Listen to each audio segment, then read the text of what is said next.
The night was cold, far colder than it had any right to be. The wind howled through the dense Bavarian forest, rustling the branches of towering oaks and pines. It was March, but it felt as if winter had refused to leave, its icy breath lingering in the air. In the isolated hills, there sat a lone farmhouse, Feli, a name that would later become synonymous with terror. Anthony Yarn and his family had lived there for many years, a simple but comfortable life, cut off from the rest of the world. They had grown used to the silence of the land, the endless expanse of trees that surrounded their home like a shroud. It was a life of routine, feeding the animals, tending to the fields, gathering wood for the fire. But lately, the silence had begun to feel wrong. Anthony had noticed strange things, footprints leading from the woods to the house, but none leading away. Tools that disappeared from the barn only to reappear days later, as though someone had been sneaking around the property. At first, he chalked it up to his mind playing tricks on him, the isolation making him overly paranoid. But when his daughter, Victoria, found the barn door ajar, his unease grew. No one in the family had been outside. Then one fateful evening, everything changed. It was just past sunset when the family settled in for dinner. The shadows grew long outside, creeping across the yard, but inside, they were warm. The crackling fire cast flickering light on the faces of Anthony, his wife, the widowed Victoria, and her 2 children, Celia and the youngest boy, who was only 4. They ate in silence, save for the occasional creak of the old wooden beams above them. But something was wrong. The stillness of the night felt unnatural. And then there was a sound, a soft scraping at the door. Anthony got up to investigate, his boots heavy on the wooden floor. He opened the door and peered into the night, but saw nothing. A chill ran down his spine as he closed it behind him. Nothing, he muttered, though he couldn't shake the feeling that they were being watched. They went to bed that night, the usual comfort of routine long gone. The wind screamed against the house, shaking the windows as if to break in. But the family slept on, unaware of the danger that had already crossed the threshold. The killer came that night. When the sun rose the next day, the farmhouse was deathly quiet. The usual sounds of farm life, the crowing of roosters, the bleating of goats, were absent. The only sound was the wind, carrying with it the faintest trace of something foul. The first to notice was the maid. She had been with the Yarns for several months, a quiet, soft-spoken girl who had taken the job to escape the hardships of the city. She went to the barn early, expecting to feed the cows, but when she stepped inside, her heart froze. The barn door was wide open.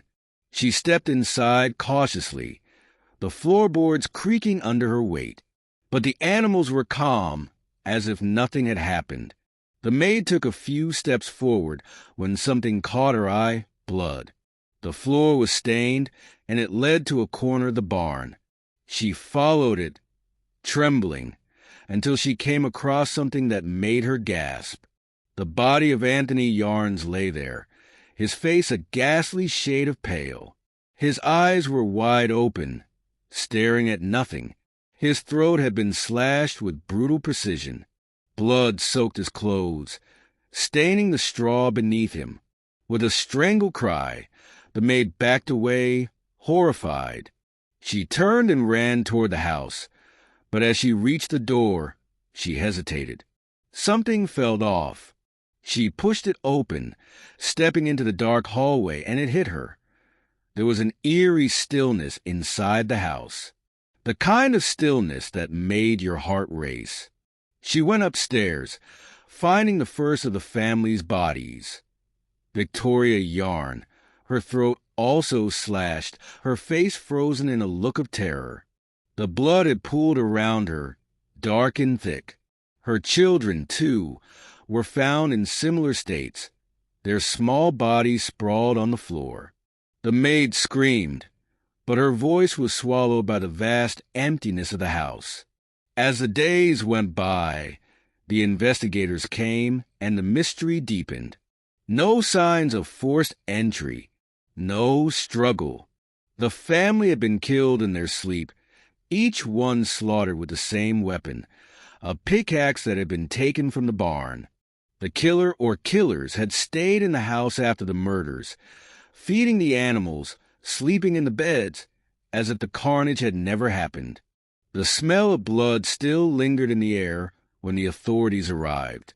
The neighbors spoke of the strange occurrences before the murders, the strange footprints, the missing tools, but no one had thought to investigate further. The closest neighbor, a man named Tom, was immediately questioned, but no evidence could be found linking him to the crime. The authorities even considered the possibility that someone from the nearby town had committed the murders, but no one could provide a solid lead. The most unsettling part, there was a strange, vague memory in the back of the family's minds. Whispers of a shadowed figure seen walking along the perimeter of the farm, even before the murders took place. Some even said the killer had been hiding in the attic, silently observing the family. The idea that the killer had been there for days, maybe even weeks, living among the family, watching them as they ate and slept, was too terrifying to consider.